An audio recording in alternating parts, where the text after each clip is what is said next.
ကျေးဇူးတော်ရှင်ဧကမဟာပန္တိတမောဂုတ်ဆရာတော်ဘုရားကြီးမောဂုတ်မြို့မင်္ဂလာရိပ်သာဓမ္မယုံကြီးဘော်တွင်ဟောကြားဆုံးမတော်မူအပ်သောနိဗ္ဗာန်နှင့်အနီးဆုံးတရားတော်သာဓုမှာသံတော်ပြုကြတာမျိုးအဲ့ဒါကိုသင်္လူကဆိုတဲ့ဓမ္မကိုကြားပြီးကြအဲ့ဒီသင်္လူကဆိုတော့အဘိဓမ္မာနေရာမှာဘိညာဆိုတဲ့ဓမ္မကိုသိလိုက်ရင်ပုဂ္ဂိုလ်တ attva တွေကိုဘယ်သွားတယ်ဘယ်လာတယ်ဆိုတာဒုတိယမှာနိုင်မြင်တဲ့ပုဂ္ဂိုလ်ပေါ့အဲ့ဒီဘိညာရတဲ့သင်္လူကမြတ်စွာဘုရားကကိုယ်တော်မြတ်ကြီးသွားဆက်သင်္ကြန်လူရဘိညာနဲ့ရှိတာပဲဘိညာနဲ့ကြည့်လိုက်တဲ့အခါကျတော့ဓမ္မတွေဟာငါးဘောဖြင့်မြတ်စွာဘုရားကပြီးတဲ့ကြည့်လိုက်တဲ့အခါအပင်သွားတာသိများပါတယ်ဆိုတာအဲ့ဒါလူတွေအကြောင်းသိတယ်ဓမ္မတွေသိချင်နာတယ်ဒီသိချင်ရှိဘိညာနဲ့ကြည့်ရဆိုတော့ဒီဘယ်တော့မှရှိတယ်ကောဘယ်သွားဘယ်ကမှစိတ်တွေသွားတော့ဘယ်သွားတယ်လို့ကြည့်ပြည့်တယ်ငါတော့သိတယ်ကိုသူစောက်ကြည့်ကြတယ်ကြည့်လိုက်တယ်ဓမ္မတွေဆိုတော့အပေသွားတာများတယ်မတ်တကြပါစံကျင်ဖို့ဘုရားနဲ့လူတွေတယ်ဆိုတာမှတ်လိုက်မှာဒီလိုရာဇဝင်ကရမကြီးသွားလို့တော့ရာဇဝင်ကရမကြီးကဘာတဲ့နာတော့ဆိုငါပြောရမယ်ဆိုလို့ရှိရင်မမသိလို့လဲလို့ငါကဘယ်နည်းနဲ့ကြည့်လို့ကိုယ်တော်မြင်တယ်ငါကဘုရားကံနဲ့စိတ်ကိုရပြုလို့ကိုယ်တော်မြင်တယ်ဒါလည်းကိုယ်တော်မြင်ကြီးကဒီရတာဒိဋ္ဌစက္တိနဲ့မြင်တာဘူးဒီနေ့ကဘာနဲ့မြင်ပါလဲဒိဋ္ဌစက္တိအပေနဲ့မြင်တယ်လို့ဟုတ်တယ်နော်ဘုရားကတော့ပရစိတ်ကဝိဇ္ဇာနာသူတော်ဘာစိတ်ကိုသိတယ်။နမငင်းနေလို့မှန်ပါသူရတဲ့ဘွားကလာတာကိုဓမ္မကိုသိတဲ့အခါပဲသွားတာလေပြည့်ဘုရားဓမ္မပြေရန်ပဲသွားမင်းတို့ဒီသွားတာကမင်းတို့ရဲ့သူကြည့်တာနားရရင်ပဲသွားတာနားလို့ဘုရားကဘုရားကြီးကသွားမေးရမှာလေလို့ဆိုဆုံးတယ်နော်ဘုရားကတော့ပရစိတ်ကဝိဇ္ဇာနာငန်းဆိုတော့ပရကဒီလိုစိတ်ကစိတ်ဒီလိုစိတ်ကြည့်တယ်နဲ့ဒီလိုဟောဘုရားပြောရလာတာကဒီဓမ္မကိုသိနေတဲ့စိတ်ကိုသိတယ်ဘာကြောင့်အဲ့ဒါမမေးလို့ဘာနဲ့လဲမေးရတဲ့အခါဘုရားကဘုရားကြီးကနားတော်ရင်ကွာတဲ့အပေသွားတယ်ဆိုတာမင်းနဲ့တိုင်းကိုငါလူမျိုးစိတ်ကိုစိတ်တွေစိတ်ကျင်းနေတယ်လို့လည်းမနဲ့ပဲစိတ်ဖြစ်တယ်ငါပဲလို့လည်းပဲစိတ်ဖြစ်တယ်ငါပဲစိတ်ဖြစ်တယ်ဆိုတာငါမြင်တယ်ကွာအဲ့ဒါကြောင့်နားရခြင်းပယ်ရတယ်ဆိုတာငါရှင်းပြမယ်ဆိုပြီးရှင်းလိုက်လို့ဒီဘုရားကရှင်းပြတယ်နော်ဘယ်လိုလဲလို့ရှင်းညာတယ်ကွာတဲ့ဘုရားများတယ်ဒုစေရဝန်တိုးရဲ့စိတ်ကလာကွာဒီကမှပါလာတယ်ဘုရားဆိုတာဝန်တိုးရပဲကွာသို့တော်မူတယ်မှာမနရရစာကြည့်နေရစာကြလို့ရှင်းတယ်ဘယ်လိုဆာလာတယ်ကြည့်တာလဲဆိုလို့ရှင်းတော့မဲ့ဆာလန်းကဝဲတော့မဲ့ဒီလုံးကလည်းအသက်ရှိတယ်မကြည့်ဘူးဟောအသက်ရှိတယ်ဒီလိုလေပြောတာလေတဲ့ပြီးတော့မိစ္ဆေရဆိုတဲ့ပထမစကားပထမအမူအရာကငါးတော့ဖြစ်တယ်ဘာကြောင့်ဓမ္မရိစိတ်ကနားထောင်မှာဓမ္မမှာများတော့ဖြင့်ဘုရားကလို့မနဲ့နင်းလာလို့မိစ္ဆေရလာတာများกว่าဘုရားကပရစိတ်ကဝိဇ္ဇာဉာဏ်နဲ့ကြည့်တာနော်ဒီဘာကမှစိတ်ကိုပြီးတယ်ဉာဏ်နဲ့ကြည့်တယ်လို့မှတ်ထားကြတယ်ဒါများတော့ဖြင့်ကိုယ်ဆိုင်ကြည့်လေဒါဘုရားကဘုရားကြီးဒီဘာစိတ်ကိုပြီးတယ်ဉာဏ်နဲ့သက်ဆက်လိုက်ကြတာမှန်တယ်လို့ပဲဆိုရမှာဘုရားကဘောတာမိစ္ဆေရပါတယ် ဘာသာပုဂ္ဂိုလ်ကိုသုံးအောင်ပါထားနော်ကိုယ်တော်ကြီးပေါ်တာဒီလိုကြည့်ရတယ်လို့ပြောရင်ကျင်းရတယ်လေမင်းမကြည့်တဲ့တိုင်းမှာအဆက်ရှိတယ်မကြည့်တဲ့တိုင်းမှာမကြမ်းကြတယ်မပဲစံတောင်းတယ်လူတောင်းတယ်ဆက်ရှိနေတာလို့ရှိရင်လေဒီကိစ္စကနဲ့ဒီကိစ္စကမဟုတ်ပါနဲ့ဒီကိစ္စကမဟုတ်ပါဘူးများဘုရားပါရာရဲ့နားတော့ဘာကြောင့်ဒါကမနဲ့တိုင်းပေါ်တဲ့ဆိုတော့ဘုမာများမှာမနဲ့တိုင်းကိုပေါ်တဲ့ဆိုဘာကြောင့်မနဲ့တိုင်းပဲစိတ်ပေါ်တဲ့ဘုရားစိတ်ပေါ်တယ်ကွာမြင်ကြရတယ်ဒါတော့ပြောလိုက်မိုးတော်ရင်ကြတာဒီသမာဓိအိတ်တစိတ်ပေါ်ဘူးနာဘာလာရံငါဝရအဆက်ရှိလို့နားလို့ရှိရင်လည်းဒီလိုပဲဝေဒင်းပြောခြင်းဆိုတော့ဒီမှာကိုဒီမှာပြောတဲ့စိတ်ကနားရတဲ့လို့ရကြပေါ်တော့ဘုရားကဓမ္မကိုသူတော်စိတ်ကြည့်လို့ပြောနေလားနော်လို့ရကြတော့ဘယ်စိတ်နားအိတ်တာရှိနားတယ်တဲ့ဒါမှပြင်းတ်မနဲ့တော့ပါစိတ်လို့လို့ဒီကံကြီးတိုင်းမဟုတ်ဘူးလားနော်ဒီနေ့ကမသိလို့မေးကြတယ်သူကတော့သူကြည့်ကြရတာဘယ်ကောင်းမှန်းတယ်လို့ကြည့်တာပဲသူကမမှန်ပါဘူးအပေကောင်းများတယ်ဘုသူကြည့်ကြသိနေတယ်လို့ဒီလိုကြည့်ဒါကြောင့်လည်းကြောင့်လို့ဆိုတော့ဒီကဒီလိုစိတ်ကြည့်တယ်မရှိရဘူးသူရရလာတာတော့သူကြည့်ဘောပါကြဒီလိုနဲ့ပဲနေနဲ့ဘာကြလို့ရှင်းရှင်းဘူးပဲလို့ပြန်စဉ်းစားလို့ရှင်းရှင်းရကြောင်းမကျင်လို့ရလို့ကြောင်းလူစားနေစားကြောင်းသွားကြောင်းအဲ့ဒီနဲ့ကိုခိုင်းရခိုင်းကြောင်းအစရှိတော့ငါးပါးကိုတာမန်မှုရတာကွာမပိုင်းရတာတော့ငါရိုင်းကြတော့ဘာလာကြတော့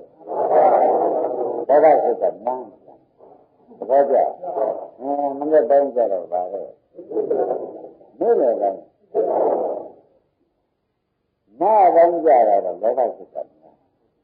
အဲ့ဒါကြောင့်တဲ့နားရဆိုတော့ဘာမင်းမြင်တဲ့တိုင်းဒီစိတ်တိုင်းကိုမနှံ့နေတဲ့အတွက်အပေကံများတယ်လို့ဘုရားများကြပြောလိုက်ဘာကြအဲ့ဒါလည်းမြင်တဲ့ဓမ္မတွေကဘယ်လိုမလုံးစုံဒီကံကဘယ်လိုလုပ်ရမလဲဆိုတော့ဘုန်းကြီးကံထားတာရှိတာဘုရားဟောထားတယ်ရှိတာတော့ဒါတော့သူတို့ကမင်းကကိုမိတ်ဆွေလာတယ်မင်းလည်းအိတ်တာလာတယ်နာလောဘလာတယ်မင်းလည်းအိယာဝင်လောဘလာတယ်ဆိုတာကိုငါတော့ပြည့်စုံတာမင်းရလည်းဖြစ်လာလို့ရှိရင်ဒါပေါ်ရဘာကြောင့်ပေါ်ရတာဆိုတော့ဘုန်းကြီးတွေကဓမ္မတွေအပေကားဆုံးတောင်းတယ်ဆိုတာကရှိတာသူသင်္ကိုယ်ရတာရှိရမယ်ဘောဘောဆုံးဘောကြောင့်သင်္ကိုယ်ရတာရှိရမယ်တဲ့ဓမ္မတွေနော်သင်္ကိုယ်ရတာရှိရမယ်သူ့ရဲ့သင်္ကားကတော့ဘာကဒီအတ္တကဘုသူနောဆိုတော့အကျမ်းမရှိတဲ့ပုဂ္ဂိုလ်မှာတော့ဓမ္မတွေဘုတန်กว่าဘုရားကပြောလိုက်တယ်အကျမ်းမရှိတဲ့ပုဂ္ဂိုလ်မှာဘုရားကမလုံးမသွင်းတဲ့အကျမ်းမရှိတဲ့ပုဂ္ဂိုလ်မှာဖြင့်ဘုရားဓမ္မတွေဘုတန်တယ်နော်ဒါကြောင့်ဒီနေ့ကမြင်တော့ပါအဘိညာဉ်နဲ့ဒုက္ခဆိုပြီးဘိညာဉ်နဲ့ကြည့်လိုက်တဲ့အခါကျတော့မောင်မောင်ဒီသုံးချက်များတော့ပေဆွဲတယ်လို့ဒီနည်းဆိုတာလည်းဒီသုံးချက်ကလည်းပေဆွဲတယ်လို့ဆိုတာဓမ္မတွေငန်းကံနေတာနဲ့အမှန်ပဲဘောပါကအဲ့ဒါဘုန်းကြီးတွေကဓမ္မတွေကိုဘုမတောင်းတယ်ဓမ္မကိုအိတ်ကံမျိုးကမှာမိတ်ဆွေကလာတယ်ဆိုတာမိတ်ဆွေကဆိုတာဘာလို့ပြောနေလဲမိတ်ဆွေကဆိုတာဝန်တိုတာပဲဘာကြောင့်ဝန်တိုတာဒီကားလို့ဆိုရင်ဘောကဥစ္စာမိတ်ဆွေကဆိုတာဘောကလို့ကဖတ်တယ်ဘာလာတာလဲဘောကလာတော့အဲ့ဒီဝန်တိုတဲ့ဘောကဥစ္စာလို့အဲ့ဒီဘောကဓမ္မက ဒီဒုက္ခနဲ့လာတာပဲအရာမခံမှုကဆိုပြီးကာလဓမ္မတွေကလာတာကြည့်ပြီးကာလကိုယ်ဆုံးဖြစ်ဖြစ်ဘာကြောင့်ဖြစ်ဖြစ်ဆိုတဲ့ကိုကြည့်လိုက်တဲ့ခိုင်ကြတော့ကိုဘုရားအပေါ်စမ်းတယ်ဘုရားကြီးတယ်လိမ့်တယ်ပို့တယ်ဘုရားသွားဖြစ်ပေါ်စမ်းတယ်ဘုရားဘာသွားဖြစ်လိမ့်တယ်ပို့တယ်ဘုရားသွားဖြစ်တယ်တဲ့မဂ္ဂင်မကလိုက်ကြည့်ကြတော့ရှင်းလားဒါလိုက်ကြည့်ကြမုစ္ဆရာပေါ်လာရင်ဒါလည်းပြန်ဖြစ်ဖြစ်ဖြစ်ဒီတဲ့ကဘာကြလဲဆိုရင်ဒုတိယတဲ့တရားကမိစ္ဆာတရားသဘောကျရှင်းပြတဲ့ပြီးတဲ့တရားကမက္ခတရားမသိနိုင်ဘူးဒီလိုကြတော့သူသုံးတန်းကသူပေါ်လာတာပဲမြင်ရတယ်ဒီမှာသုံးတန်းတိုင်းပေါ်လာတာပဲပေါ်လာရင်ပေါ်လာမှာဆိုသုတ္တဝါအရိယပါကောဖြစ်နေတော့ကြအရိယဒီသားတွေဖြစ်နေကြတော့ကြသူတို့သိလိုက်ကြတော့လေတဲ့ဒေါသပါပဲတဲ့မိစ္ဆရာဆိုတာဒေါသနဲ့နော်ဒါကြည့်တဲ့ရှိလိုက်တဲ့ခါကျတော့ဖြစ်တဲ့နဲ့တိုက်သွားတဲ့ခါကျတော့ရှိရင်ဒေါသနဲ့ကမပြီးဒေါသတတိတွေကစီပြပူကြရလာတယ်မလာရင်တော့လည်းအပေခံစိတ်သင်ကြတရားကြံရမှာလားကိုမိမတို့သမရာနာကိုသာပေါ်ရတာလားပေါ်ရတော့ဒါလိုသုတ္တဝါအကျမ်းရှိတာရိယပါတော့အရိယာတွေဒီသားမှဆက်ဆက်လို့ရှိရင်ဒါတွေလည်းလည်းပြီးသွားတာပဲကြွားတယ်ဆိုရတာသင်ကြအပြီးသေးလားဒါရင်မိစ္ဆရာလားမိစ္ဆရာလားဘာလို့ကြလဲမိစ္ဆရာရင်ဒါကလည်းမပြောရင်မတန်းဘူးဘုရားတိတော်မကတာရဲဆိုဒီကပေါ်ခြင်းပေါ်ဒီတော့မပေါ်တဲ့ဘောရကကြကြလို့ရှိရင်ဘုရားမနေဘူးဘုရားတန်ခါရဆွဲလိုက်ဟုတ်လားသူရကဆွဲလိုက်မလာတော့အဲ့ဒီလာလို့ရှိရင်ဒါမိစ္ဆရာဘုံမပါလားပါလို့ရှိရင်အဲ့ဒီပေါ်တဲ့စိတ်ကိုပါလို့ရတယ်ဘုဒ္ဓဆိုရတဲ့ခါကျတော့ဘုဒ္ဓမြင်နေတယ်ပါဠိတော်ကြလို့ရှိရင်သူပေါ်လာတာကြီးမိမတို့သုံးတန်တိုင်းပေါ်ပြီးပါလားလာတာကြီးသုတ္တဝါရိယပါကောဘုရားဆုံးမထားတဲ့ပုံမှန်များကြံတော့တို့ဒါမျိုးကလည်းကျမ်းပြသွားတာပဲဆိုပြီးလာရပါဘူးဘုရားကသင်္နိကမျိုးလို့ဘုရားကဖြေပါဘူးဘုန်းကြီးကတခါဘုရားဒီဝိပဿနာနဲ့လက်သက်သက်ပြလို့ကြံတော့လေမနလေးတွေကမိစ္ဆာနဲ့ကျမ်းပြတယ်သဘောကျကြဒါကြောင့်ဒီတော့ဓမ္မကိုကြာလို့ရတာလားသူ့သဘောနဲ့သူပေါ်လာတာကိုပဲအောက်ကနေဒီကံကစုမှုလောက်ရတာလားလို့မေးမမရှိဘူးဓမ္မတိုင်းမှာငါတော့လာတယ်လို့ဒီနေ့ကလေးလို့ပြောရတယ်ဘုပေါ်ပြင်းမှတ်တိုင်းကမျိုးရကြတယ်တော့မောင်ပါလာတဲ့အဲ့ဒါမြည်ပြီးတော့ငါကတော့လည်းဒီပေါ်ကြလက်ကြတယ်ကြည့်ပြီးတော့ဘယ်နဲ့ဒီမှာကျန်တဲ့လူကမှားလို့ပဲအဆက်ရှိနေတယ်ဘယ်တော့မှလာရမလာရအားရသူတဲ့ဘာလဲလည်းမင်းမဟုတ်ပါဘူးအဲဒီမှာကြကြတော့ကြကြကြည့်ကြဘယ်မှာလဲဒီလိုခိုင်းနေတာဒါမှစဉ်းစားနေကြုံကြရပါဘူးအဆက်ရှိနေတော့ဗျာလဲစမပြောနဲ့ဒီကမှပြောဘူးမပြောရင်လည်းဒီအကောင်းစီရင်တော့အဲ့ဒါနေကောင်းထိုးရင်တော့ပေါ်ရနေဒီကလာမိမိကိုကြတာနော်ဘုဒ္ဓငယ်ရင်းလက်တွေ့ပြီးပြောလိုက်ဆိုတော့မလာတော့ဘူးဘုရားလည်းလာတော့ဘာတရားလို့ဆိုကြအဲ့ဒီတရားလာလို့ရှိရင်ဘောရဓမ္မကိုဣဒ္ဓဘောဓလည်းလို့မှတ်ပါဘောဓကမိတ်ဆွေကဆိုတော့သုံးမှုကျင်းပြန်လာဘူးအဲ့ဒါလည်းလည်းကျန်တော့ဘောလာလို့ရှိရင်ပဲဓမ္မကဘာလို့ကြအဲဒီလိုဆိုရကြတော့အားပဲသားလို့လာတော့ဆိုရတယ်လို့ဒီမှာသိတာနော်နိဗ္ဗာန်ကထုံးပြလိုက်မယ်ဆိုတော့မဂ္ဂတကားဝရောက်ဟုတ်ဘူးလားအဲဒီလိုပြန်လိုက်ပြန်တော့သုတ္တဝါရိယတာပေါ်ကြတယ်ဘဂဝါပါဘူးကွာဆိုရတာဇန်နစီမတ်ဘာမင်းရတဲ့ကောင်ဆောင်းနေတာဒါကြကြတော့လာလိမ့်မယ်သဘောပါကြဘာလို့လဲတဲ့ဘုရားလည်းပြန်ဥရာကိုသင်ရတဲ့ခါကျတော့ဆိုရရဲကြောင်းဒီကိုနေကြောင်းကြည့်ကြောင်းဆိုတော့ရရကြောင်းဆိုတော့လောဘအရင် လားဆိုရတဲ့လောကကိုလေဓမ္မတွေအဲ့ဒီဘောရှိလို့အဲ့မိမတွေအမှုရာသုံးဆံပရိသေတွေကပြစ်ကြတယ်ဆိုတော့ဒီကျဲသုံးကပါလာဘောပါဒါအမှုရာပြောရင်ညာတော့ဖြင့်ဒီဥစ္စာလာရမယ်လို့ခေါင်းမှာဖတ်ဒါကဆိုဘုရားကြီးသူတော်ဘာဖြစ်ကိုသူ့ကိုညာဟောတယ်ဆိုတာလေအများတို့ဘာမှတန်ကြရမရှိဘူးနော်အလုံးစုံသိတယ်ဆိုတော်ကြီးကိုကိုသုံးမသိတယ်ရှိရအဲ့ဒါကြောင့်အဲ့ဒီလောကလာလဲခင်ဗျားတို့ကဓမ္မတွေကသာလုပ်ကြဘုရားရှိတဲ့ကဒီကဖြစ်တယ်ရှိတာကမိုက်ဆိုရင်တော့လေဘယ်သွားမလို့ဟာဒုက္ခတရားတွေရောက်သွားမရောက်ဘူးလားအဲ့ဒီလိုပြန်ပြီးသိနေလို့ပြန်လို့ရှိရင်လေဓမ္မတွေကိုလိုရာရှိကိုအရက်ကြီးရတယ်လို့ပဲသင်္ကေတချတာလောက်တတ်အကြဓမ္မတွေလောက်တတ်လားဒါကဘုရားပြောတာဟောတာဓမ္မတွေပြည့်ပြန်ဟောနေတာဒီမှတ်ကြညာတော်အချင်းနော်ဒါသင်္ကေတကြတာလည်းမောင်းနိုင်ဒုက္ခဆက်ဖြစ်ဆိုတာကပြင်းနေဒီဓမ္မဘုရင်တော်သွားတယ်ဒီဓမ္မဘုရင်တော်သွားတယ်သူကဒီအဒိဉ္ဇကမကြည့်ရမနေနေပုဂ္ဂိုလ်ဒီရှိတဲ့အားလုံးရှင်ဒီကံလာပြီးဒီလိုမျိုးနဲ့ကြည့်ရတယ်ဘယ်လိုသွားတယ်ဒီပါဖြစ်နေတော့ဒီကံသူကဒိဉ္ဇနဲ့သိရရဘူးဒီကလေးကဆိုတာသူလည်းကြည့်နိုင်တယ်လို့ကြည့်ကြတာဟုတ်ပါဘောပါကြအဲ့ဒီပုဂ္ဂိုလ်ကဓမ္မကိုလို့ရှိရင်အပေတော်များတာဘယ်ကြောင်းပါဘူးလို့ပြောတ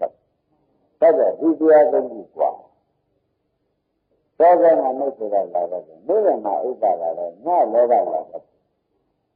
ဒီကနေ့ရှင်းမှတ်အဲ့ဒီလိုလာတော့ကြညာရောအပေတော်တယ်ဆိုတော့ဒကာဓမ္မကို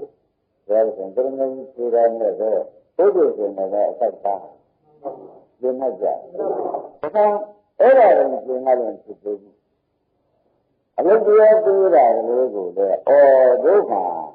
ဒီလိုလုံးမတာပဲလားဆိုတော့ကြာလို့ရမယ်အလုံးပုတ်ဘူးဆိုတာလည်းကိုယ်ဆုံးမှာပေါ်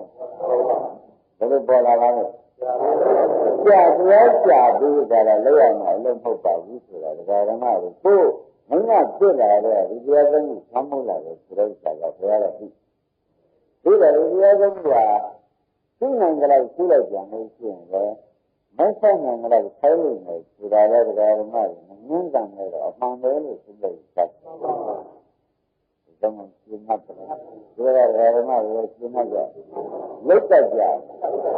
လုတ်ကြလုတ်ပါလို့ဒီကဆံတော့အမြင်ပြောတဲ့ပုဂ္ဂိုလ်နဲ့ဒီမှာလည်းရှင်းနေတာကမှန်တယ်ဘယ်စားတာကြီးဒီလိုဘုမရဲ့နေတဲ့ဆက်ဒီလိုမျိုးနဲ့ရှိတယ်တဲ့ဒီလိုစသည်ရှိများတဲ့လာတော်ကြီးပြောကြတာလေအဲ့ဒါပဲအကြောင်းလုံးဆိုတော့စာမေးတယ်မေးတယ်လည်းမေးတယ်နဲ့မေးတာလားဆိုတော့ဘုမရဲ့ပေါ်တဲ့စိတ်ကိုသူကမရှိဘူးသွားတာပါရှိဘာကြအဲ့ဒါကြောင့်မေးတယ်မြတ်ဘုရားကဘယ်လိုပို့ပြီးလုံးဆိုတော့ဘုမရဲ့ကံမှာများတဲ့ပေါ်တဲ့စိတ်ကိုမသိဘူးလားအဲ့ဒီလိုသိတယ်ဆိုဒီစိတ်တွေကိုညာတော့ကြဒီစိတ်တွေအပေါ်များတော့ကြဒီစိတ်အပေါ်ပေါ်များတယ်လို့ပြောတာသိထုတ်တယ်ဒါကဘုရားနေပြီးဓမ္မတွေကဘုရားကဟောတာတဲ့တရားကသိကြည့်ကြတာနေတော့ကြောင့်ဝိပဿနာမှာဟောတဲ့နေရာရှိနေတော့ကြောင့်တရားဓမ္မ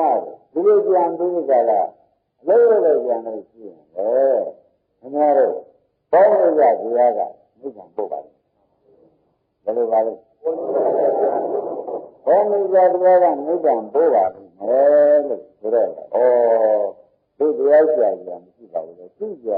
ခဏခဏပေါ်လို့ရှိပါလားဆိုတော့ဒီကံကအမှန်ရတဲ့ကံမကံဘူးလား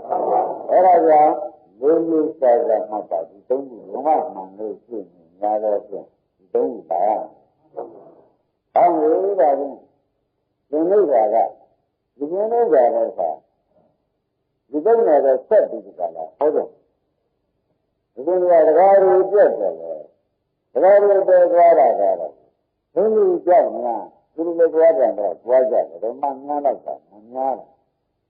အဲ့ဒါကိုကြားတယ်လို့ဘယ်နဲ့တော့ဟုတ်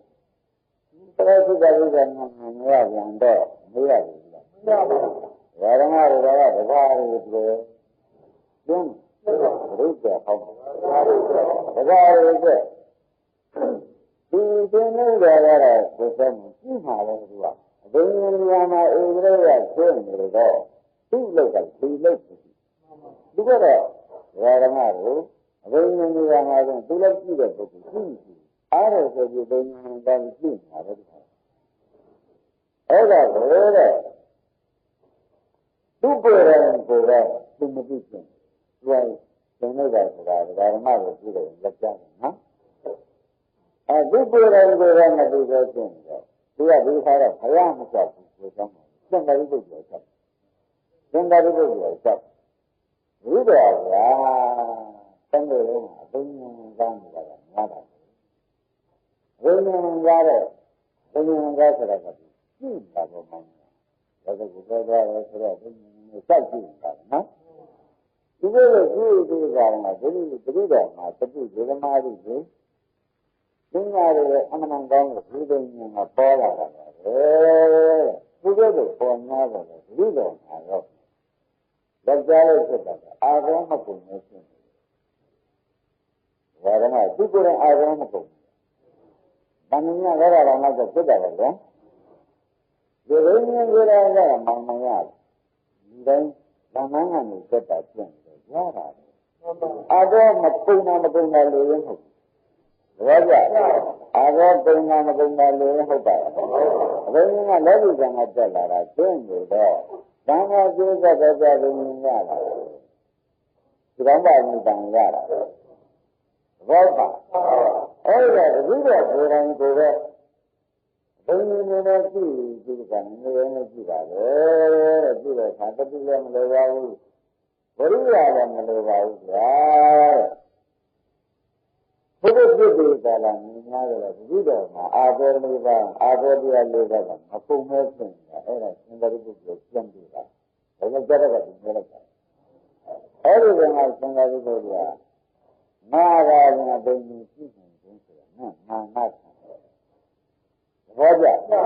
မာဘယ်လိုကြည့်နေလဲတော့တုတ်ကိုပဲဆိုမာနဆံအဲ့ဒီမာနမြင့်ဖြစ်ဖြစ်ရှိမှာ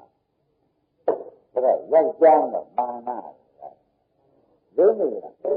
ဒီလိုတန်တာရောင်းကြကိုယ်တော်ရောင်းကြဒီဖတ်လို့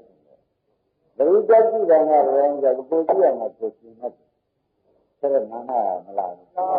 အဲ့ဒါရောက်ကြမ်းတော့ဘာလဲမာနဖြစ်ဘောကရောက်ကြမ်းပါတတ်ပါအာမနာရင်းနဲ့နေတာအာမရတဲ့ဖြစ်တယ်ခဏခဏပေါ်ပေါ်ကြဘူးလားအဲ့ဒါဘာဆိုည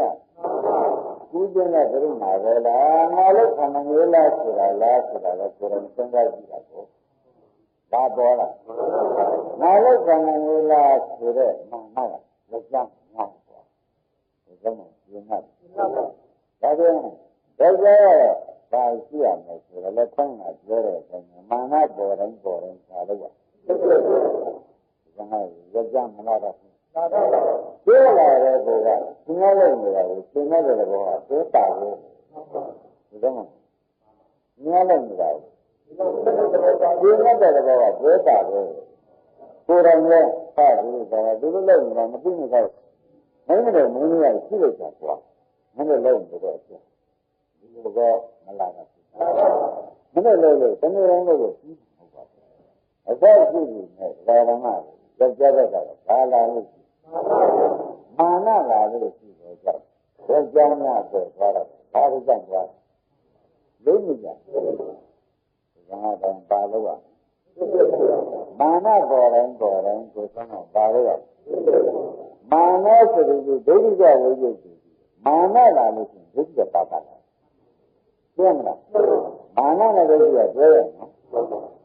မာနနဲ့ဒိဋ္ဌိကတွဲရဖြစ်ပြီးကြလာနေတဲ့ဝိဇ္ဇာညာတော့မာဆိုတဲ့ဆံနဲ့ဟာကမာဆိုတာဒိဋ္ဌိပဲရှင်မာနရောအဲ့ဒါသိတွေ့လာတယ်တဲ့ဝိဇ္ဇာတွေမှာလေသဘောပါကြအဲ့ဒါကဘာလို့ကြရမလဲလို့ပြောလို့ရှိရင်ဝိဇ္ဇာညာမှာပြီသင်္ကိုယ်တော်ကဒီတရားသိရပေါ်တတ်တယ် ဘောပါကြရကြံဘယ်တရားရှိကြပေါ်တတ်မာနတရားရှိကြပေါ်တတ်တယ်ဘယ်ရှိတယ်ရှိတယ်ညာလို့ဆိုတာကိုယ်နဲ့မဆိုင်တာတော့ငါလည်းကြည့်လိုက်ဒီလိုတိုင်းမလာဘူးလားငါပြောရင်သိလိုက်ပြီလို့ပေါ့အဲ့ဒါရင်လာတော့ဆိုတော့ယောက်ျားကတော့ဘုံနဲ့ဂရုကြီးရှိရှိ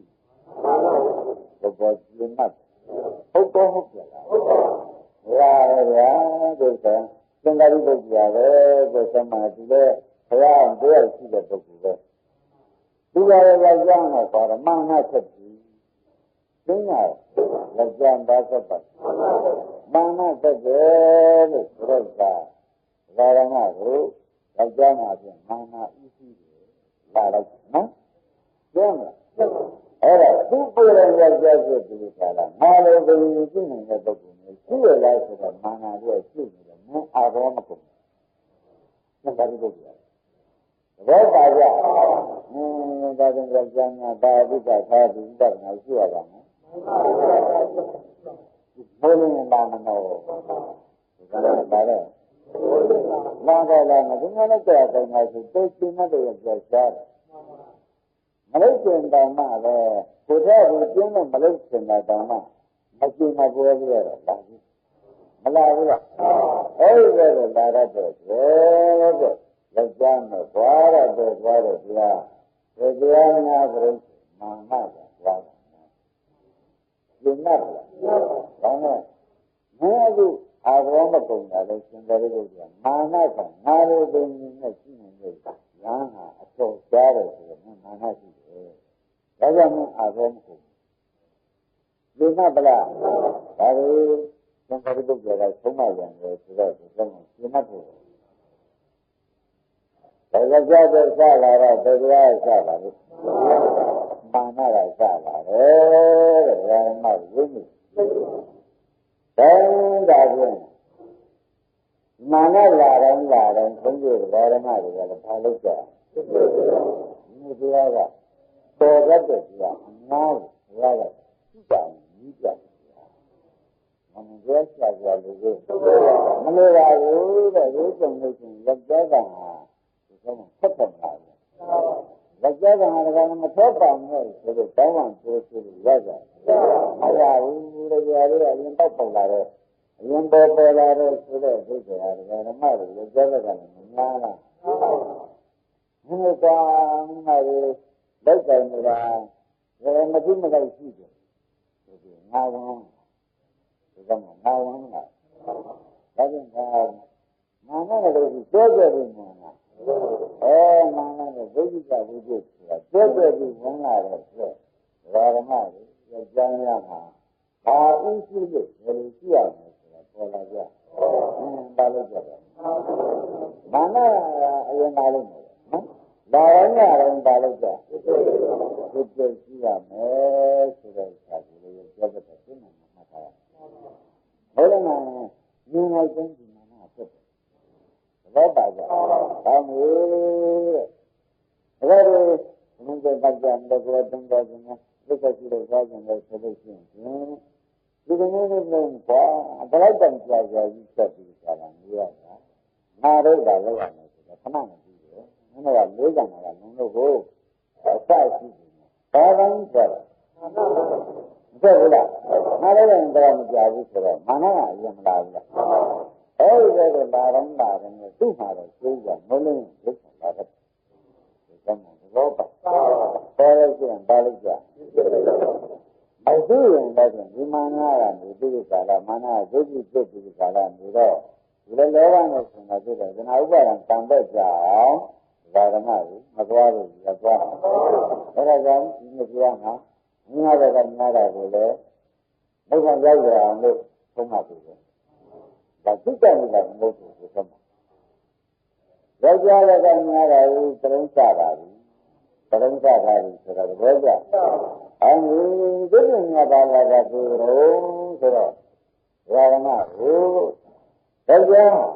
မိမဆိုတော့မဟုတ်ဘူးကွာဒါဆိုလို့လုံးမယ်ဆိုလို့ရှိရင်ဝရိယလမ်းပတ်တယ်ဒီကမှာဒါလမ်းပတ်ဝရိယလမ်းပတ်တယ်ဝရိယလမ်းသွားတဲ့အခါကျတော့ဒါဆိုလို့ ဘုရားဝိရိယနန်းနန်းသွားတဲ့ခါကျတော့ဝိရိယလုံချင်းကြောင့်အခုမှဥဒ္ဒေသကိုဆန်းဆန်းဥဒ္ဒေသကိုစတဲ့ပုံများသိကြမှန်တာပါပဲဝိရိယလုံနဲ့ဘယ်တော့ကအဲ့ဒါကြောင့်လေဥဒ္ဒေသလာတိုင်းလာတိုင်းဒါရမတို့ပါလို့ပါဘောပါကိုယ်ကဝိရိယလုံးနေတဲ့ပုဂ္ဂိုလ်ဝိရိယကိုယောက်ျားမှာအဓိကထားတဲ့ခါကျတော့ဓမ္မကိုဝိရိယလုံးပြီးသံဃာဆိုတဲ့သွားတယ်။ဒါကပြန်နေတော့တော့ဘူး။ဒါတော့ဝိပြီးကြတာဆက်လာတယ်ဆိုတာကိုသဘောကျကြ။အဲ့ဒါကြောင့်တဲ့ဒီလိုလေအပေတော်မလားတဲ့ဆိုတာဥဒိစ္စဆိုတဲ့စာလည်းမောဟပဲ။ဟောဆိုတာဝိဇ္ဇာတော့လို့မှတ်သမှာ။ဘာကြ။ဝိဇ္ဇာဖြစ်တဲ့ဝိဇ္ဇာဒုစရသံဃာဒုစရဝိညာဏနဲ့ဆိုပြီးကြတာဓမ္မကိုသံဃာခရီးကြီးမှာတန်းသွားတယ်။ဆောင်းမှာပြင်းမှတ်လိုရမဖြစ်တာ။ရောက်ကြတဲ့ကဒီဆက်တတ်ကွာ။ဘာကြ။အဲ့တော့ဝိရိယရိုးဆိုဒုက္ခဘူးတဲ့လုံပြီးသားပြန်တာဥဒ္ဒစ္စဆိုတဲ့ပြောတာလာပြန်တော့ဒါကြတော့တရားမပြီးဝိဇ္ဇာဖြစ်ပြီးကဥဒ္ဒစ္စဆိုတာဝိဇ္ဇာအဲ့ဒီဝိဇ္ဇာတစ်ချက်သံဃာရဖြစ်ဝိညာဏနဲ့ဆိုတော့စကြပြီးကလာသွားတယ်မတ်တာတာသွားတယ်ဘုရားဟာဖြင့်ယောက်ျားဘာများလို့မဟုတ်ဘူးဒါရမတို့ယောက်ျားရဲ့ဆုံးမတဲ့တရားမိန်းမရဲ့ဆုံးမတဲ့တရားဆိုတာရတယ်ဘာမှမလုပ်များတယ်ဆိုတာလည်းမြင်ရတယ်ကိုမလို့တော့ပါဘူးဒီလို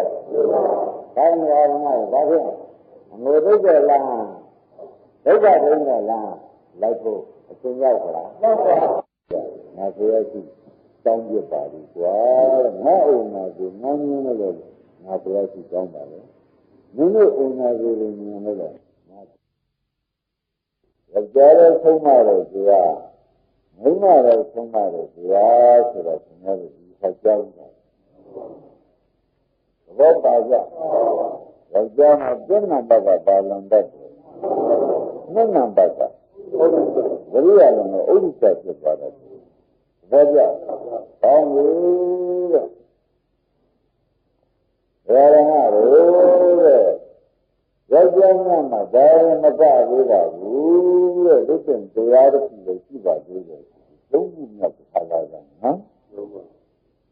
အန္တရာယ်ကြောင့်ဘုရားနဲ့ဘိုးတဲ့ခါကျတော့ဓမ္မတို့ပရမနာမငါလုံးနော်ဒုတိယနာဝိရိယလုံးကိုဥဒိစ္စတော့မသွားဘူးလားဒီဥစ္စာကိုတော်ကြလာတော့ကိုယ့်အမှုကိုသိတယ်ကဝေပြီးဒီကလာပုဂ္ဂိုလ်စာဆိုတဲ့ဒီကလာတယ်ပုဂ္ဂိုလ်စာကလုံးရမှာအားစိတ်လုံးလိုက်တော့အားစိတ်သူတို့ကလည်းဒုက္ခမကုန်းဆက်ဖြစ်တယ်ဘာကြသူတို့ကမဟုတ်ဘူးကြောက်ပဲအကျမ်းတောက်လိုက်တာနဲ့ပဲ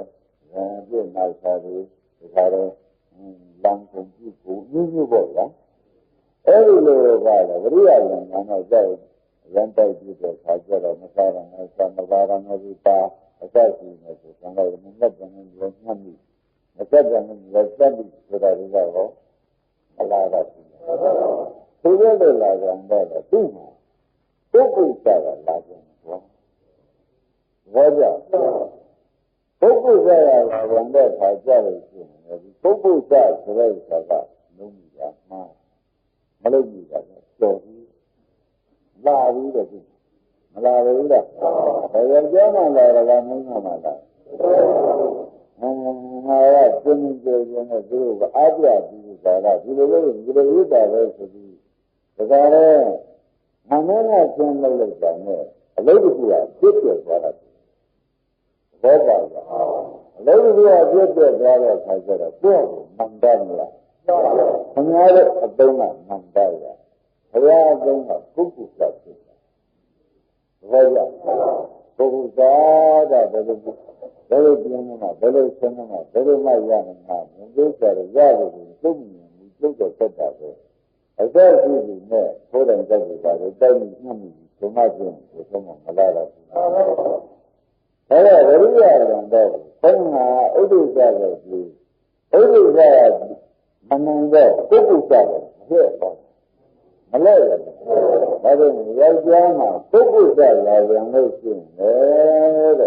Yarama, Kukusa, there. Ah,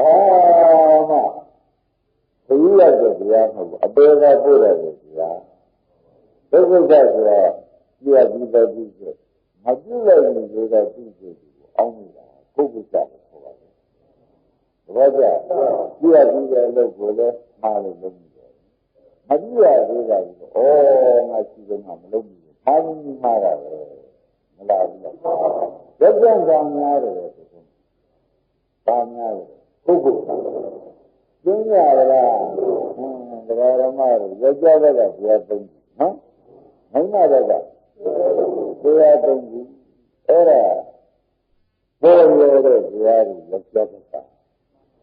There are the number of Java. No number of the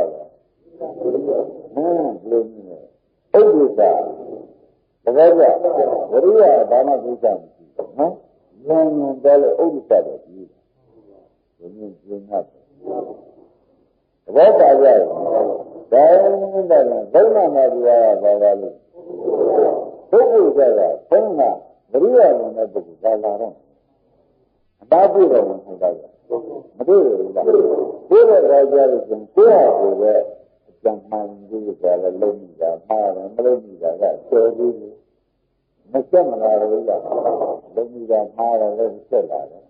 Malomida, so the Villa is a single result of the Annual. The Union and the Second Land and River for that. Other than you are if you lay on the door, do you do better? Focus on it's not qualified. What job has been there now? Mama, Udisa, Focus. You know, just the Mama, Udisa, Focus. Don't you know, my mother got in the holiday. Mizura Uda Nova. A bit of water, Yajama, Northern Jara. Raja, Hana, Northern Jara, Lakan of the Yajam Yazo, Jara, Vijay, Yazuba, Ada. Varana, Amuya, and Koda. Raja. Raja Muya Vela, you don't go on. Manga Muya Vela, some of the other Yadamua. Boyana, Sudo. Yarana, Divida, the Mother, 200 yards. Didn't the other travel. What Divyari Varaji, my lesson has never been Raja Maraji, my charity, we are going to have. Count things that you come on board. So, you are the business, Varamaru, you got a Malawi thing, the Jana, Raja, Naina Malawi, Malawi, so Rabia things, Raja. Raja, Veda, Tamina, Yuji, Ramu, made of it, and made. Now, Raja, Mera, Tinga, made somebody to bless you. Raja, Manina Raja, Tinga, made it, Rati. Raja, all that in the order of the Yamaha, singing and something like so like Raja. Mutanamula, Raja Benuku Valley, Nina Benuku Valley, all the desires and things. Nina is a great Tangatishan, even Raja is a great Tangatishan, very easy. What Raja? Tamina Jara, Samaria. The devil, monument of Jera, Surajari, see the Kadam with all. Darula, Mati Vidya don't do that solution. Go back, you don't want to be able to do something. So you do that. Come on, no. Do you go there? Matanga. Where does that? Do you go there? Very nice. You know that Baba. Most of that is over. And Mima will get it. Yes, will say that listen better. Mana Pujusa Pukusa. And holding the Kajaka. There Madini later, with the other news, that is solution. Goma, you don't want to be able to do something. So do that. Come on, no. Do you go there? Matanga. Where does that? Do you go there? Very nice. You know that Baba. Most of that is that Baba. And Mima will get it. Yes, will get it. Better. Mana Pujusa Pukusa. And holding the Kajaka. Ubadana, two down in the boy than Chile. Boy, Chile, a boy not a Jana. Mima Matanga, Joseph. Well, everybody welcome Brahma Jiva. Wow! Namundo. Imagine my rare to do that to someone. No? Welcome Brahma Jiva, Nara, the Jana in Sija, the Vitoja, no? Name never in Sija, Toja, wow! That solution. Most young people bakery. Then the money is got out. Then the Madra. Make brown. Make better. You look for it. Yeah, you might look for it. Yeah. Like that, you look for it. Yeah. A giant Mando action. A giant Mando action. I am going to be Majamala Atubu. Not Yakulara. Robaya. The Yagan and Boda of the Yagan, John was a Bola. Bola. A giant man, I don't know. German and Hungary, all the Jerry, Germania, the German, Manabora together. Manabora is the German and Hungary, Manala Misha, German and Hungary. Misha reality. A German and Hungary, where there is a good diversity. Hungary, where Hungary and Hungary. You go in the summer, no, young that Manigara, young that Tamara, a German watching, a pound down a real take. Bola. Roger, a German Asian and Rangan, a German Asian and Rangan. They are the mother on there, and there's a Madhyamala, there's a Nika, for Yamu. Nika, I have a real service. No? All that Nika Diabo, Mana, Nika Diabo, Bola, day, Nadi, Madhyapu, there's a real to be Valari, Nika, a German Nangan and Nika, a German Nangan, a German Giga, a German Nangan, a German Adagara, a German Nika, the other Popo, a German, I don't know like this. a down of the area of the Kanana for I worry on the good boring boring, Machaman that way. Down of why I decided to have to yoga. You have to yoga, the Poja. Rama Poja. If you have to yoga, you do that. The German number of the diary.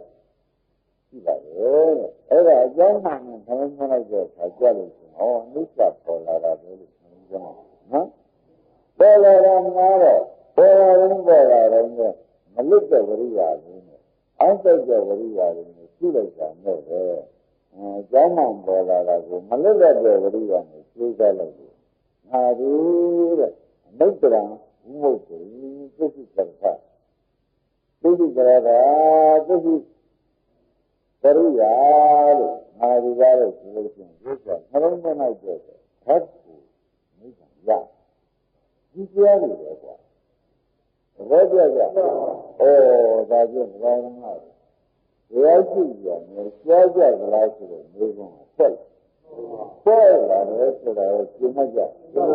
Oh, Susia, Bobo, let us together. Susia, Bobo, every Susia, Bobo, someone who has someone down. Oh, who bought a German, I don't know this. Nijali Bola, Vijali Bola, another Rally Bola, what do you say about German, I don't know the Bola, Mana, the Udisa, the Tokusa, I call that. Maybe another who Bola, Mason love. Oh, Majamala, Minula, no one knows. Now, we have to the Boba, but in the Aramari, the Mari Zakale, Ria Mayana Mari together, Guruban border with Yari, a German Halangan Dizara, Majama, a German, Muda Bolare, Muda Bolare, Mada Bolare, Mada Sinai, Majama, Halangan Dizara, Muda they are eager. A good young restoration, as you have to know. Varanara, Unamanaviano, the Bola is Jaja. If you have Bola of the area, a German and home manager has said, and each of us are not that Bola, that Bola. And each of us are not that Bola, every each of us are not that. I tell my life is one of my throat. Tomorrow, I tell Guru Purana, the judgment is the other in my life. Many of coming up later the other one. None of Era, German, and Hungarian like this, a German like this, you got a what? Not a regular like that. Many areas should be the minute I didn't see the Buddha. I didn't see the radical Buddha in the Munotana, who that is close to the day, Lava Sita, Kanaka Bola. Boba, Lava Sita is Yajana, Manaya Bola. Togusa, Yajana Bola, Nava, and Yuba. Nana, Lava, Papa, Joki, Zamba, for a Yamina, and Yuba. Yoga. Muna forever yoga. You don't do it. Yajana forever yoga.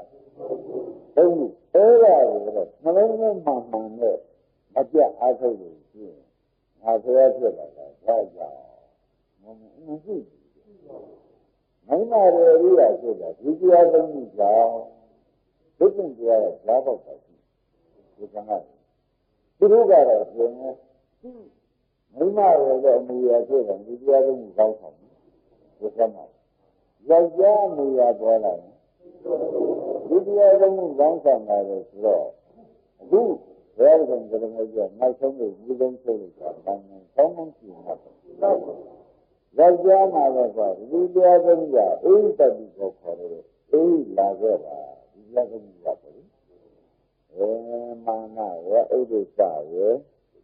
ပုဂ္ဂိုလ်စရဲ့ဆိုတဲ့တရားသုံးခုကတော့ရကြတံသက်မသက်မပေါ်သွားတယ်။ဒါအခါကျလို့ဆိုရင်ဒီကအေးလာခဲ့တာတတ်တတ်ရှိပါလေဆိုတော့ဒီကအေးကြီးလာခဲ့တာတတ်တတ်ဖြစ်တဲ့ကိုရှိပါဆိုတာမက်ကိုခေါ်ပါတယ်။သဘောကျဘယ်လိုခေါ်ပါလဲ။မက်ကိုတရားသုံးခုကခေါ်တယ်ခေါ်တယ်မလို့သူခေါ်တဲ့တိုင်းကသိနေတယ်ဆိုတာအများဆုံးခေါ်တဲ့တရားတွေလည်းမသိနိုင်ဘူး။ကျင်းမလား။ဘောဓမ္မတွေသက်သာကြတာလေ။လက်ကျမ်းများခဲ့တယ်အိဋ္ဌတိအိဋ္ဌာကတာတတ်တာတုတ်တုတ်ပဲရှိပါလို့ခေါ်တဲ့တရားတွေမျိုးရှိ။ဒါပြန်လွတ်တဲ့တရားအခေါ်နေတဲ့လို့တရားရှိတာ။ဒီတရားသုံးခုကရကြမ်းမှာလည်းတရားသုံးခုကခေါ်များတယ်သဘောကျမိမမှာလည်းတရားသုံးခုကအဲဒီတရားတွေကိုသူခေါ်တာကသူခေါ်တာကိုမာနအဖြစ်နဲ့ရကြမ်းမှာလည်းမာနဥဒ္ဒစ္စပုဂ္ဂိုလ်စဆိုတဲ့ဒီကောင်းမခေါ်တဲ့မင်းကမလုံးမင်းမှန်ပြလို့တာလောကီတိုင်းမှာဒီစားတာအကြောင်းကိုနှုံးပြန်လာဓမ္မလေးကလာဘာကြဓမ္မပဒနာလောကီတိုင်းမှာဒါရယောနိကဓမ္မပဒနာဒါလေးကအမိတ်ဆက်ရှိတယ်အမိတ်ဆက်သဘောပြောလာတာလေမသိနိုင်ဘူးလားအမိတ်ဆက်ရှိတော့အမိတ်ဆက်ရှိပါလေလာပြီးကြတာခေါ်လာထုတ်လာတဲ့တရားတွေလို့ဓမ္မတွေရှိပြီလားသဘောပါဒီပြောကိုဒါဖြင့်တရားတွေတရားဓမ္မတွေနားတဲ့ယောက်ျားမှာဒီတရားသုံးခုပေါ်လို့ဒီတရားသုံးခုကအိဋ္ဌတိဆိုအိဋ္ဌာကတော့တတ်တတ်စိတ်သုံးခုရှိတာလို့အများတို့ခေါ်တိုင်းဘုဒ္ဓပညာလေးကလိုက်ကြမယ်ဆိုလို့ရှိရင်မောင်မောင်ကြီးအတုမရှိတဲ့ဓာတ်ပုံကြီးကလောက်တယ်။ဘာကြအတုမရှိတဲ့ဓာတ်ပုံကြီးကရောက်မယ်။မိမတွေမှာလည်းဒီနေ့ဒီလိုဒီတရားတွေကအေးလာတော့တတ်တတ်ရှိတာဆိုတော့ပေါ်တဲ့တရားအမှန်မှန်ခေါ်ရတာပဲ။မသိနိုင်ဘူးလား။အဲဒီလိုမိမတွေမှာလည်းခေါ်တရားဆိုခုဘယ်နှပါးရှိတာ။ယောက်ျားမှာခေါ်တရား၃ပါးရှိပြီဆိုတာအဲ့ဒါကိုတဲ့မင်းကနှလုံးသွင်းမှန်မှန်နဲ့ဝရိယစိုက်ရှိကြမယ်နှလုံးသွင်းမှန်ဆိုတော့မာနရဲ့လည်းမြည်နဲ့ဥဒ္ဒစ္စရဲ့လည်းမြည်နဲ့ပုဂ္ဂိုလ်ရဲ့လည်းမြည်နဲ့မှန်နဲ့မိစ္ဆာပေါ်လာတာဒါကတရားကြဒုက္ခပေါ်လာတာအနတ္တပေါ်လာတာလို့နှလုံးသွင်းမှန်ပြလို့ဆိုတာမိမတွေလည်းကလည်းမိစ္ဆာရတဲ့ဥစ္စာတွေလောဘတွေသုတ္တနာမှာအများကြီးပေါ်တဲ့တရားပါအဲဒီပေါ်တဲ့တရားတွေကိုပဲဒုက္ခနှလုံးသွင်းမှန်မှန်နဲ့ဒါအနိစ္စအဖြစ်နဲ့ပေါ်လာတာဘာကြောင့်မကိုယ်ရှိတာဆိုတော့ခုမှပေါ်လာပေါ်လို့ရှိလိုက်ကြတယ်ခုပဲပြောက်သွားတာဒါဖြင့်ဓမ္မကိုမမြင်ရရပတ်လာပြီးမမြင်ရရသွားတယ်ရှိလို့ဆိုဘယ်လိုမှတ်ကြမမြင်ရရကလာပြီးမမြင်ရရတော့သွားတယ်ဆိုတာလေးကိုဓမ္မကဓမ္မပဒံမျိုးနဲ့မမြင်ရကလာပြီးမြင်ရသွားပြန်ပြီးလို့ဝိရိယကိုဆက်ပြီးပေါ့ဗျာအဲဒီကမမြင်ရကလာပြီးမြင်ရတော့သွားပြန်ပြီးလို့ဓမ္မတွေသာမဂါဆံရှိတယ်ဓမ္မရဓမ္မဆံရှိကြတယ်ဆိုလို့ရှိရင်နှလုံးသွင်းခံရဝိရိယတန်တော့ကြောင့်ငါဆရာဖြစ်တယ်မြင့်လို့ဝိရိယဖြစ်နေကွာအတော့ဆုံးမှတော့ဓမ္မတို့အမှန်တန်ဘုဒ္ဓံလို့ဆိုတာပေါ်ကြတရားကြာရမယ်ကြာကြည့်ရမယ်လို့တော့မပြောဘူးဒါကြောင့်တရားကြာကြည့်ရမယ်ပေါ်ရတဲ့တရားကိုအများကြီးစိုက်တာလို့ပြောတာသဘောပါကြဘယ်တရားအများကြီးစိုက်ရမလဲဒါကြောင့်တရားကြာမှာပေါ်ရတဲ့တရားကသုံးပါမိမမှာပေါ်ရတဲ့တရားကပေါ်ရတဲ့တရားဝိသယဒီကလာမလုံးနဲ့မှန်ပြီးဝိသိကြမယ်ဆိုရင်ကွာတဲ့ငါဘုရားဖြစ်လာပြီမင်းတို့ဘုရားဖြစ်သွားတော့ဒုက္ခသာတင်ကျင်းနေတဲ့ဘုရားကြီးဖြစ်ရတယ်လို့မင်းတို့လည်းကွာတဲ့ရိယာတွေဖြစ်ပြီးဒုက္ခသာတင်ကျင်းနေတဲ့ ပုဂ္ဂိုလ်တွေအကုန်ဖြစ်ကြတယ်ဆိုတာငါသိချာယုံကြည်ရတယ်။ဘယ်ကဖြစ်နေလို့ဆက်ဘာကြဒီနေ့ကမေးလို့ဘုရားကကြည်ရတယ်သင်္ဃာရိပုတ္တရာကိုသင်မှုကရမေးလို့သင်္ဃာရိပုတ္တရာကကြည်တယ်မျိုးလက်ကြတော့ကဘယ်မျိုးပါမိမတော့ကဒီဆိုမသိဘူးမှတ်ဖို့လုပ်ပါလားဘောတာကြဒါကမှကြောက်ကြနေရှိတယ်မိမတော့ကအေးတတ်ပြီးတော့အေးလာတော့ပတ်တာကျွတ်တော့ကိုရှိပါတယ်ခေါ်တယ်တရားကမျိုးဘယ်လိုလုပ်ရလဲတဲ့ရကြလည်းကြတယ်ဓမ္မများသောဖြင့်ခေါ်တဲ့တရားကဒီပါလိမ့်မာနဥဒ္ဒစ္စပုဂ္ဂုတာဘောပါကရကြလည်းကခေါ်တဲ့တရားကအဲ့ဒါကိုခင်ဗျားတို့ကသူ့ပေါ်ကြရသင်္ကုဆိုလို့ရှိရင်ငါလည်းအတော်ဆုံးမှတရားပဲရကြမှာရောအဲ့ဒီပေါ်ဆုံးမှအပယ်ကိုပို့မယ်တရားတွေမိမိကမလုံးစုံမှန်တယ်ဟုတ်လားလုံးဝပါရှိမယ်ဆိုလို့ရှိရင်သူတို့ဒီကံကိုဓမ္မကိုဓမ္မဒီဓမ္မရဲ့ဒီဒီကတိုင်းဓမ္မဘုံကို၆ပါးနဲ့ပါလာလားအေးတတိကောအေးလာတော့ပတ်သက်ရှိပါကြရောရကြမ်းဒီကုန်းကခေါ်တယ်မိမမှာရောဆိုင်ရသုံးခုကမခေါ်ဘူးလားမိမမှာလည်းဆိုင်ရသုံးခုကခေါ်ရကြဘာလို့ဆိုင်ရသုံးခုကခေါ်လို့ဒီတိုင်းကြည့်ချင်းကဒီလက်ဆရာဖြစ်တဲ့ဓာတ်ကိုတောင်းတာမာယုပတိမာတွေလည်းဒီလိုကြာကြာဒီလမ်းနဲ့ဒီစမ်းကိုခေါ်ရစီနှလုံးသွင်းမှန်တယ်ဝရိယသာရှိကြမယ်ရှင်ဆိုရင်အတုပိစေတာလည်းကိုနေကြပြီရောက်ပါလိမ့်မယ်ဆိုတော့ငါလည်းသိကျွန်းပါလေငါရောက်တယ်ရောက်ချင်တယ်သိကျွန်းပါဘာကြောင့်ဒါကြောင့်အပ္ပတံအာဟုတဲ့တရားကိုရောက်သွားမှမရောအရှင်ဒီရာဘုရားကြီးတစ်ပုဒ်ကိုပြောဟောတယ်သိကျွန်းပါပရမမိတ်တာဟောတယ်ဒုတိယရောက်ကြဟောတယ်အဲ့ဒီလိုဟောဒီစင်္သာရိပုတ္တရာရဲ့ပြောမြင်မှာရောက်ကြကအမှုကရမင်းမာနနဲ့ဆိုမင်းကငါတို့ဘုန်းကြီးနဲ့ရှိနေတဲ့ပုဂ္ဂိုလ်ရှာမရှားတယ်ဆိုရင်မာနဆံတယ်ဘာကြောင့်ဒီကမင်းကတော့ဝိရိယအာသနဲ့ပုဂ္ဂိုလ်ပြည့်နေတော့ဒီနေ့လေဘုံနဲ့အားစိတ်ကြီးမှာဆိုတော့ဝိရိယကလည်းလမ်းနေတာမင်းဥဒ္ဒစ္စရတယ်ရှိတယ်ဘာကြောင့်ဒါရကြကြလို့ဆိုငါအာသမကုံကိုဆက်တယ်ဆိုတော့ပုဂ္ဂိုလ်ကလာတယ်နဲ့ဘာကြောင့်ဘာရတယ်အာရမကုံကိုဆက်တယ်ဆိုတော့ပုဂ္ဂိုလ်ကမင်းလာတယ်အဲ့တော့မင်းကြကြအာရကုံခံမိတာနဲ့မင်းမရတာသိကြလားဆိုတော့မင်းတို့ကသိတာကြီးဆိုဒီတရားသုံးသိတာပေါ်လာတယ်လက်ကြခြင်းဘောပါဒီတရားသုံးကိုသူပေါ်တိုင်းဆိုလိုက်တော့လက်ကြလို့ဖြစ်နေအပေါ်များတဲ့တရားကိုဖြစ်နေဒီရမယ်ဘာကြောင့်မိန်းမတွေမှာလည်းတရားသုံးခုအပေါ်များတာမရှိလားအဲ့ဒီတရားသုံးခုကအပေါ်များတာကိုသိလိုက်လို့သိတယ်ဘုရားတို့ဝိဇ္ဇာအရိယာမတွေသိကြမယ်ဆိုတာလည်းငင်းကြံနေလို့လိုသေးတယ်ဒါပြန်ဃာရမတွေအမိဝိဇ္ဇာဒီတရားသုံးခုကနေတာဘာကြောင့်ဓမ္မတွေမှာအရိယာမိစ္ဆာပုံတယ်ခင်ဗျာဒီသမောရိဆိုင်ရာတရားသုံးခုကမိစ္ဆရိယနဲ့အိဋ္ဌာတွေလောဘတွေကသူတို့ကနှလုံးသွင်းတာမှန်မှန်နဲ့ဓမ္မပရံဆိုတဲ့ဝိရိယနဲ့စိုက်ကြည့်လို့သူ့ဒီဆက်ရရမယ်ဘုရားကြီးဟောသဘောပါကြဒါဖြင့်ဒီတရားပါလို့မလို့ဘုန်းကြီးကဓမ္မမေးလို့ရှိရင်ယောက်ျားမင်းမဆွဲပြီးကြတာနိဗ္ဗာန်သွားပြအရှိထားတာကိုဆိုတော့ပေါ်လာပေါ်ကြလို့လားနိုင်ငံမှာတရားသုံးမှုကသွားနေကြယောက်ျားမှာနိဗ္ဗာန်သွားနေကြသုံးပါအဲ့ဒါဘာလို့ပြင်ပေးရမလဲဆိုတာကိုသိကြတယ်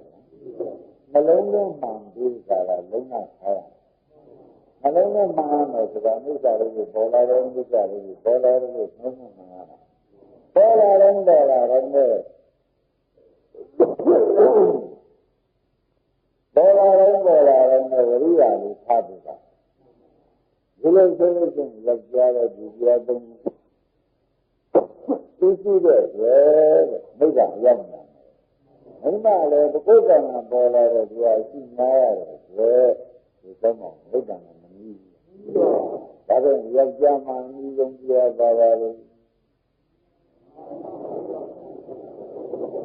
မာနာဥဒိစ္စပုဂ္ဂိုလ်မိမမှာနိဗ္ဗာန်အနည်းဆုံးတရားပါပါလို့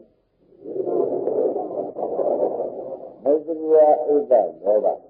အဲ့ဒါနှလုံးသွင်းမှနဲ့ဝရိယထားပြီးရှိလိုက်ရင်ရှင်းရင်းနဲ့ယောက်ျားများရောက်တဲ့နိဗ္ဗာန်လို့လည်းသိချမ်းရှိမိန်းမများရောက်တဲ့နိဗ္ဗာန်လို့လည်းသိချမ်းရှိအတုံဒုက္ခဒုက္ခတစ်ခုတည်းမှာသွားရှိကြတယ်ဘောပါကြဘယ်မှာသွားပြီးသိကြတာဒုက္ခဒုက္ခကြတာသိကြတယ်ဆိုတာသိကြမယ်ညားရမယ်ပြောရသိกว่าရောက်တဲ့နိဗ္ဗာန်ကတော့ကြည့်ရမယ်တရားကတော့ကြည့်ရမယ်တရားကတော့မိမမှာအိဋ္ဌတိယောဂအဲ့ဒီမနုဿရိယအိဋ္ဌယောဂဘယ်လိုခေါ်ရမလဲဒါကြောင့်ယောဂျားမှာအိဋ္ဌတိကိုလာပါရှိတာကိုခေါ်ရတရားကတော့ဒါတော့မာနာဥဒိစ္စပုဂ္ဂိုလ်ဆိုတော့လာရမဘူးဒါကြောင့်ကိုယ်ကံမှာအပေါ်တရားကြီးအခုနှလုံးသွင်းမှန်ပြီးတာကဓမ္မပဒံနဲ့လုံးဝနဲ့ရှိလိုက်လို့ဆိုလို့ရှိရင်ယောက်ျားမှာလည်းအမှန်ဆုံးပြည့်တယ်တရားမိန်းမမှာရောဒါကြောင့်ဘုရားရှင်ကိုယ်တော်မြတ်ကြီးငါဘုရားလည်းဒီလိုကြိုးစားကြလို့ယောက်ျားဖြစ်နေဒီလိုရတော့တာပဲမင်းတို့ငါတို့ဒီမှာကိုလည်းဒီတရားသုံးခုကိုကြိုးစားလို့ရှိရင်ဒီလိုရကြပါပဲဆိုတာကိုဒီဆိုတဲ့ပတ်ကျင်းတာဘောပါကြမလိုက်တဲ့ဆရာများရှိသေးတယ်ဒီကြားရတာရှားပါလာလို့ရှိရင်ရှားဖို့ရှိဖို့ဒါကရှားဖို့ရှိလို့ရမှာ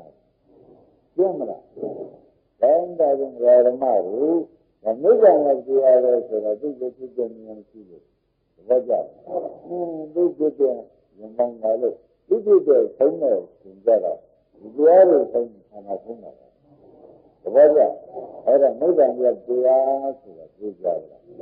အဲ့ဒါဘာဝိပဿနာတုံးလို့ပြောလို့ဓမ္မဝိပဿနာလို့ခေါ်တယ်ဓမ္မကိုရှိရတယ်ဆိုတော့ယောက်ျားမှာလည်းဓမ္မကိုမရှိရဘူးယောက်ျားရှိရတာမာနဆိုတဲ့ဓမ္မဘောကြမာနဆိုတဲ့ဓမ္မပြီးတော့ဥဒိစ္စဆိုတဲ့ဓမ္မမရှိရဘူးဘာလို့လဲဆိုရင်ပုဂ္ဂိုလ်ဆိုတဲ့ဓမ္မဒါကြောင့်ဓမ္မနုပဒနာတဲ့ဒီဓမ္မကိုရှိနေရတဲ့နုပဒနာဖြစ်ပါတယ်ဒီကငါအထမှန်ရှိပြီလားမင်းနာရောဓမ္မနုပဒနာတရားသုံးပြီးတော့ကြည့်ကြပါဦးနော်အားလာလို့အဲ့ဒါဓမ္မနုပဒနာသတိကံပဲဆိုတာဘောကြအဲ့ဒါဘောလာတာရှိပါဘူးနာမည်လေးရှိထုတ်ပါတယ်ဆိုတော့ဒီကံမှတ်တာရှင်းရလားမသိတော့ရှိသေးလားလူတော်မှုသုံးမှုကြားမှာကြားပေါ်လာလို့ရှိရင်လည်းခဏလေးလိုက်ကြတယ်ဒီကကြားပေါ်နဲ့အများအားပုဂ္ဂိုလ်နဲ့ဆိုင်တာပေါ်တယ်ဘောကများနေတယ်ဒါရင်မလားငါတို့ကမိတ္တမူလုံးတရားကိုယောက်ျားနဲ့မင်းကခေါ်ရတာအမတန်မှဘုဒ္ဓံဆိုတာကဘောပါရှင်းနော်ဘယ်လိုဒီရင်ပြောကြလဲ